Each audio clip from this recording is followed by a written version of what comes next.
이재명 정부와 더불어민주당이 조희대 대법원장을 겨냥해 사상 초유의 긴급청문회를 강행하고 있습니다.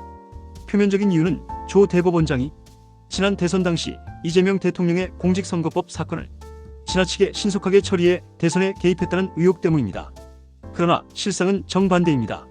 민주당과 이재명 정권이야말로 각종 꼼수와 방탄국회를 통해 재판을 질질 끌며 633 원칙을 어겨온 장본인입니다. 자신들의 잘못된 관행과 이중잣대는 감춘 채 법과 원칙을 따른 대법원장을 희생양으로 삼으려는 정치 공작이 지금 눈앞에서 벌어지고 있는 것입니다. 대법원이 제출한 자료를 보면 최근 10년간 전원합의체 사건의 평균 심리기간은 994일이었습니다. 그런데 이재명 사건은 34일 만에 처리됐습니다. 이례적일 수 있으나 선거법 사건이 갖는 특수성을 감안하면 이는 원칙을 지킨 것에 가깝습니다. 선거법에는 633 원칙이라는 분명한 기한이 있습니다. 1심은 6개월, 항소심은 3개월, 상고심은 3개월 안에 결론을 내려야 한다는 취지입니다. 그러나 현실에서는 피고인의 꼼수, 변호인단의 지연 전략, 국회의원의 불출석 등으로 이 원칙은 늘 무시되어 왔습니다. 이재명 사건만 봐도 그렇습니다. 기소된 지 799일이 지나서야 1심 판결이 나왔고 2심에서는 131일 만에 무죄가 선고됐습니다. 이미 법이 정한 기한은 한참 전에 무너져 있었습니다. 그럼에도 불구하고 대법원은 남은 상고심에서라도 국민의 알 권리를 보장하고 대선 후보에 대한 법적 불확실성을 줄이기 위해 신속하게 판단을 내린 것입니다. 선거가 임박한 상황에서 유권자들이 올바른 선택을 할 수 있도록 사법부가 제 역할을 다한 것이라고 볼 수 있습니다. 문제는 민주당입니다. 민주당은 자신들의 재판이 걸리면 끝없는 지연 전략으로 시간을 끌어왔습니다.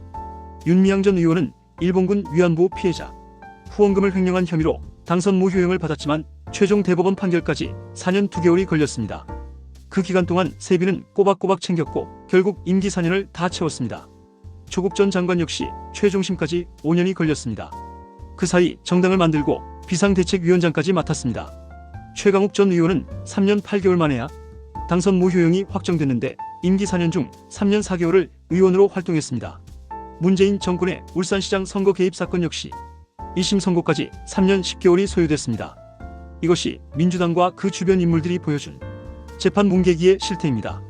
자신들은 재판을 질질 끌며 정치적 이익을 챙겨왔으면서 유독 이재명 대통령 사건만 신속히 처리됐다고 생떼를 부립니다. 그것도 사법부 수장을 국회 증인석에 세우는 초유의 정치 공세로 말입니다. 이는 삼권 분립에 대한 심각한 도전이며 헌법 정신을 근본적으로 훼손하는 행위입니다. 더욱 황당한 것은 민주당이 내란 전담재판부법이라는 위헌적 입법까지 강행하려 하고 있다는 사실입니다. 이 법안은 1심을 6개월, 항소심과 상고심을 각각 3개월 안에 처리하도록 못 박았습니다. 즉 모든 재판을 12개월 안에 끝내라는 것입니다. 민주당이 말하는 논리는 단순합니다. 자신들이 불리할 때는 재판을 지연시키고 상대가 불리할 때는 무조건 빨리 끝내라는 것입니다. 내로남불도 이런 내로남불이 없습니다. 법은 누구에게나 공평하게 적용돼야 합니다. 재판 기간을 줄여야 한다면 그것은 제도적 보완과 사법부의 자율적인 개혁을 통해 이루어져야 합니다. 입법부가 특정 사건, 특정 인물을 겨냥해 법을 만들고 사법부를 압박하는 것은 독재의 시작이자 민주주의의 종말입니다. 삼권 분립은 권력을 나누어 견제와 균형을 이루기 위한 헌법적 장치입니다. 그런데 지금 민주당은 입법부의 힘으로 사법부를 길들이려 하고 있습니다. 이는 자유민주주의 국가라면 결코 용납될 수 없는 반헌법적 행위입니다. 더구나 청문회 증인으로 전직 총리와 전직 고위 법조인을 불러세우려는 발상 자체가 위험합니다.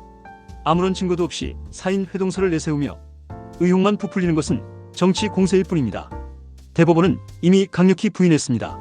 그런데도 청문회를 통해 마치 사실인 양 몰아가려는 것은 사법부를 겁박하고 국민을 선동하기 위한 전략일 뿐입니다. 국민의힘이 강하게 반발하는 것도 당연합니다. 송원석 원내대표가 지적했듯 이는 단순한 정치 공세를 넘어 공화정의 근간을 흔드는 행위입니다.